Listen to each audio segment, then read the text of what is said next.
I'm sure it's quite common knowledge that there were quite a few ships in the vicinity around Titanic when it sunk. That night was quite chaotic.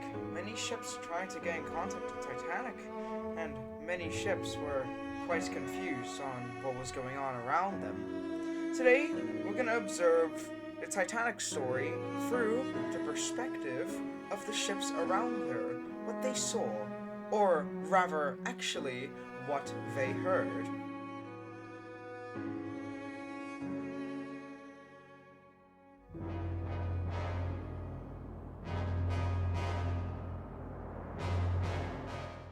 On April 14th, 12:15 a.m., Titanic's wireless operator Jack Phillips sends a CQD signal to Cape Race, repeating, "CQD, this is Titanic, position 41.44 north, 50.24 west." 3 minutes after sending the first distress signal, the German ship SS Frankfurt, owned by the Norddeutsche Lloyd, was the first ship to respond. The wireless operator Ypiranga sent a message to Titanic. "Frankfurt to Titanic, what is the matter?" Titanic would again send CQD, "This is Titanic." Ypiranga would respond with "Stand by." It is unknown if Ypiranga told Captain Hartoff about Titanic's situation, but by 12:38 a.m., Ypiranga sent Titanic their location. "Frankfurt to Titanic, position 39.47 north, 50.10 west. Are you coming to our assistance? What is the matter with you? We have struck an iceberg and are sinking. Please tell Captain and come." "Okay, we'll tell Bridge right away." "Yes, quick." Frankfurt reported that they were 120 to 150 nautical miles away. However, Phillips and Mount Temple's operator believed Frankfurt had been closer due to the signal strength, but unfortunately, it was only because Frankfurt had a stronger signal strength compared to the other ships around Titanic. By 1:23 a.m., on April 15, 1912, Frankfurt had stopped receiving messages from Titanic, and Temple had presumed that Titanic had sunk. By now, Captain Hartoff ordered top change course to the last received location by Titanic. 2 minutes later, Temple had received Titanic's message to Olympic. He would then ask, "Are there any boats around you already?" Titanic didn't respond and continued to send CQD, SOS, CQD, SOS, CQD, SOS, engine room flooded. Frankfurt would again ask the same question at 1:57 a.m., again received no answer. Zebel would try one last attempt at communicating with Titanic, sending, "Frankfurt to Titanic, we are 100 miles off. What is the matter with you?" Zebel had not received Titanic's updated location. Phillips, frustrated that Frankfurt didn't understand the severity of the situation, sent, "Fool! You fool! Stand by! Stand by! Stand by and keep out! Keep out!"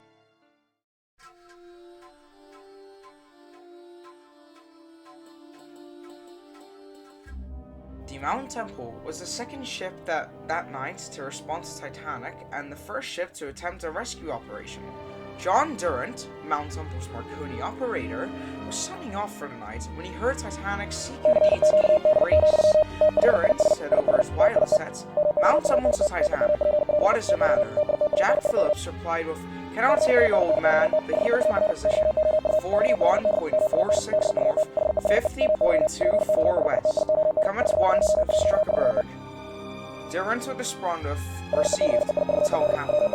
Mount Temple, Cape Race, and SS Ypiranga would start sending Titanic's position to all stations.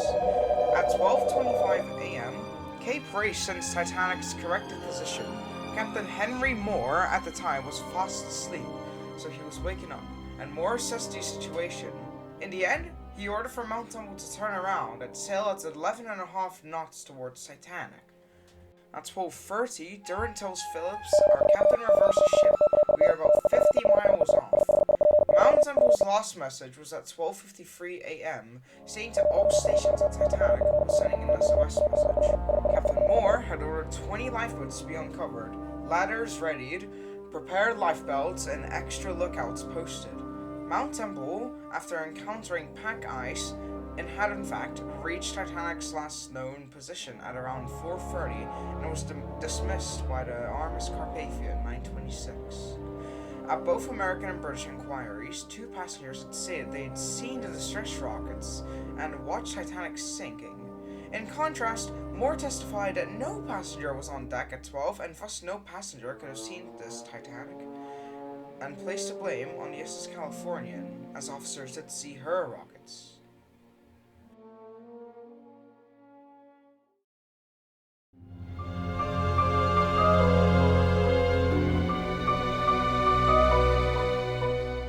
The Ypiranga is different from the other ships I recently talked about. The ship did acknowledge Titanic's situation, however, reportedly too far south to respond to Titanic's aid, and had no intention of slowing down, as on April 13th, Cape Race had ordered her to search for the SS Augsburg, as the ship was lost on its way to Durban. Ypiranga sends the message, "Attention all stations, this is Ypiranga. Titanic of CQD here. 41.44 north, 40.24 west. Require assistance." And sent that around 10 times. Then continued to sail the North Atlantic past the Titanic. The SS Augsburg never ended up being found.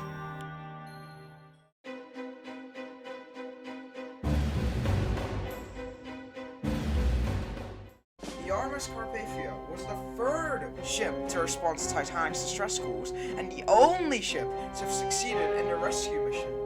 Carpathia's wireless operator Harold Cottam had been on bridge when the first batch of distress signals were sent out. By around 12:25 a.m., Cottam prepared to end the shift, but listened over to Marconi wireless one last time. When he had heard messages coming from Cape Cod meant for Titanic, he decided to inform Titanic's wireless operator about the messages from Cape Cod, and was not expecting what he heard next. "Come at once! We have struck a bird! It's a CQD, old man!" Cottam responded with, "Shall I tell my captain? Do you require assistance?" Titanic answered with, "Yes, come at once! Quick! CQD, require assistance!" Cottam reported the coordinates to the bridge, however, the officers on watch were skeptical. When he woke up Captain Henry Roston, he reportedly scolded Cottam before learning of the seriousness of the situation. He then immediately gave orders to turn the ship around. Carpathia's chief engineer was told by Roston to call another watch of stokers and make for all possible speed. Extra lookouts had been placed on the watch for icebergs, and 3 doctors stationed in their first-class spaces. Rostron also ordered for blankets, ladders, and mail stacks at the gangways to be ready for possible survivors, and all hot water usage was cut off for the engines only. In a few hours, the Carpathia had turned from a passenger ship into a relief ship. By 12:34 a.m., Cottam had confirmed to Phillips that the Carpathia was 58 miles away from Titanic. Phillips is also informed that Titanic's sister ship, the Olympic, is trying to send service messages to Titanic. 6 minutes later, at 12:40 a.m., Carpathia confirms their arrival time. Carpathia to Titanic, putting about and heading for you. Expect to arrive in 4 hours. Received.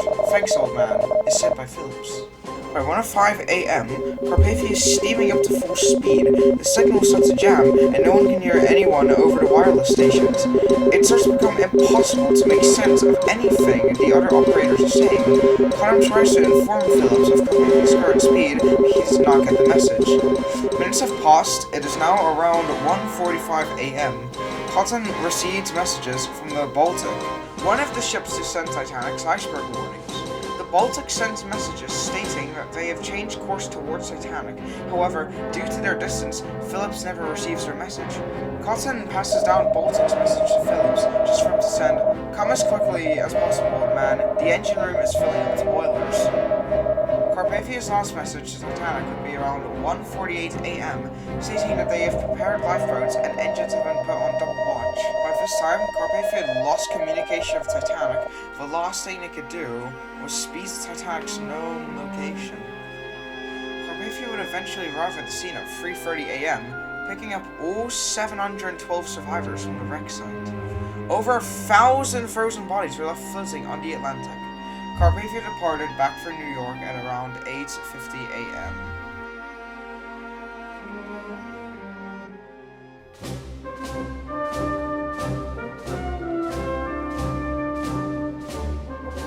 The Birma was the fourth ship to respond to Titanic's distress signals, and the only ship to use a de-forest wireless system instead of the standard Marconi wireless system.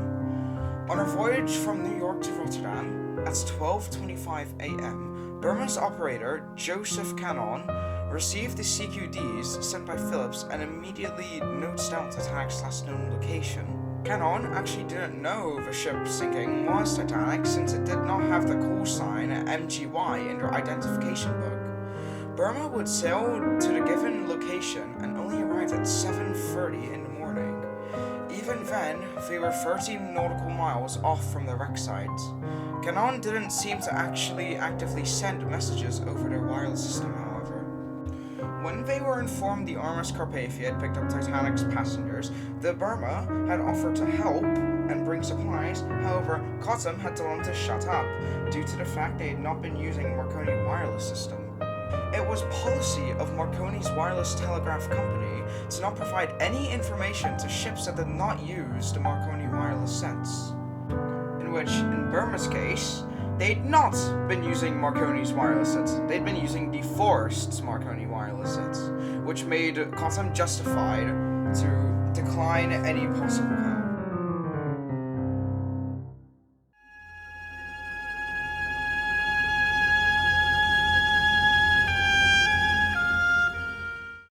The Caronia was another ship, just like the Ypiranga, to have continued on its intended route, rather than changing course to aid the sinking ship. However, Caronia did play a bigger role, unlike the Ypiranga. The RMS Baltic, one of White Star's big four ships, attempted to make contact with Titanic throughout the night. Unfortunately, Titanic never received Baltic's messages. The Caronia ended up acting as the bridge between Baltic and Titanic, passing down all messages between the two ships. By 1:55 a.m., the Baltic was able to gain contact with Cape Race. With the small Canadian island stating, "We have not heard from Titanic for about half an hour. His power may be gone." At some point, Baltic diverted from her original course, heading straight for Titanic for a whole 9 hours. The Baltic, unfortunately, never reached Titanic as it was too far.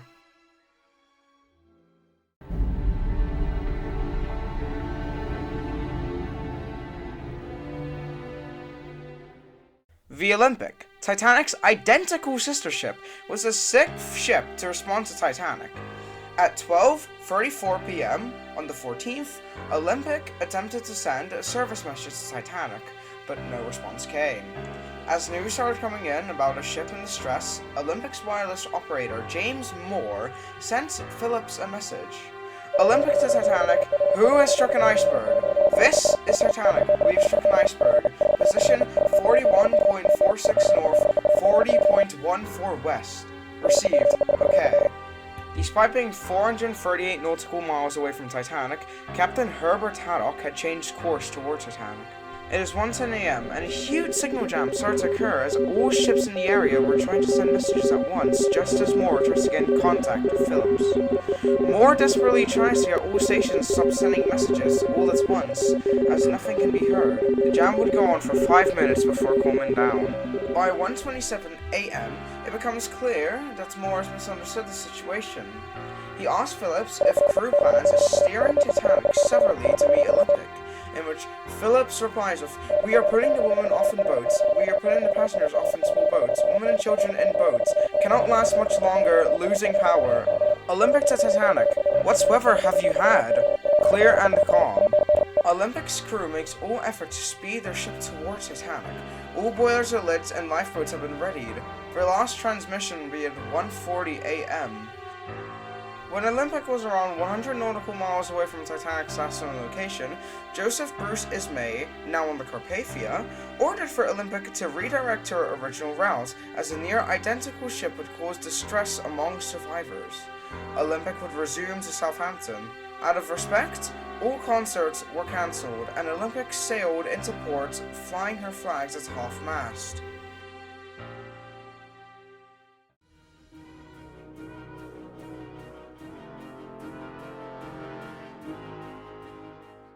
The RMS Californian, a Leyland Line ship, was one of the ships to have sent Titanic ice warnings and was the closest to Titanic by 8 to 10 nautical miles.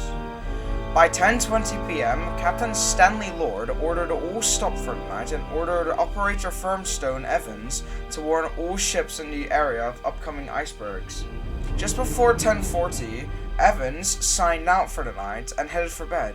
The officers on board Californian stayed out on watch.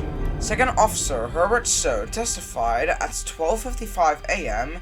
he had observed 5 rockets coming from a nearby ship. He did not know if they were company signals or distress signals. Captain Lord ordered to communicate with said ships with their Morse lamps. No order was given to use the onboard Marconi wireless system. Apprentice Officer James Gibson, who had been operating Californian's Morse lamps, expressed that a ship is not going to fire rockets at sea for nothing and that the ship had a big sight out of the water. However, Second Officer Stone insisted that the rockets could not have been distress signals. The possibility didn't occur to him. By 3:40 a.m., both Gibson and Stone spotted rockets to the south from a 4-masted single-funneled liner. At 4:30 a.m., Lord went on deck to proceed through the ice field. Evans was awakened and ordered to find out what had happened to the ship passing by, where he learned from the SS Frankfurt that the nearby ship was the RMS Titanic and that it had sunk overnight. The Californian turned south at 8:30, where it was spotted by the SS Mount Temple and the RMS Carpathia. Carpathia departed at 8:50, leaving SS Californian and SS Mount Temple to search for the remains. The Californian would later resume its prolonged voyage to Boston.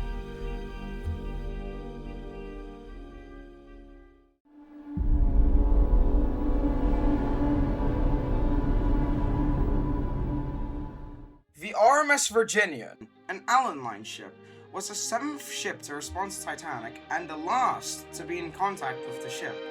On the morning of the 15th, the Virginian was on its course to Europe when at 1:03 a.m., Cape Race sent Capers of Virginian, report to your captain, the Titanic has struck an iceberg and requires immediate assistance to Virginian's wireless operator, James Cotter.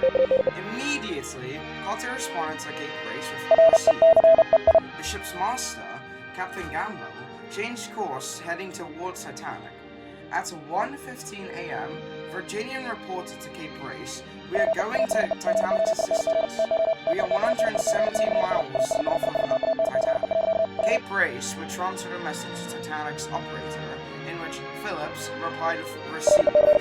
By 1:40 a.m., Cape Race continued to push Virginian to putting more speed towards Titanic, as her sister ship Olympic wouldn't make it in time. With RMS 210, and Jack Phillips becomes desperate and continuously sends CQDs and SOSs.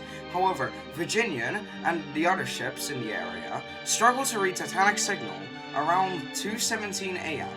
SOS, CQD, CQD Titanic, CQD, this is Titanic, CQD, this is. The ending of Titanic's final message was abruptly ended short, and Titanic has presumed to have sunk. The Virginian never ended up making it to Titanic's location, as the ship was too far from the wreck site to have made it on time.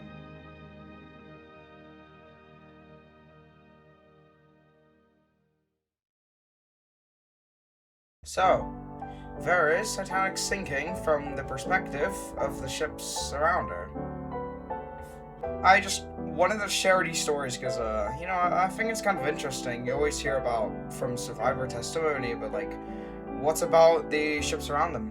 What they hear over the Marconi wireless. This is basically just one big session of talking about the Marconi wireless system the entire time, except for the Californian bit, but, Anyways, I hope you enjoyed. I know it's take a while. I'm sorry for that. That's a bit of motivation there. But I will take some criticisms, try to do something new. Yeah, and just thanks for watching, guys. If you got any criticisms, I'll be able to take some down below.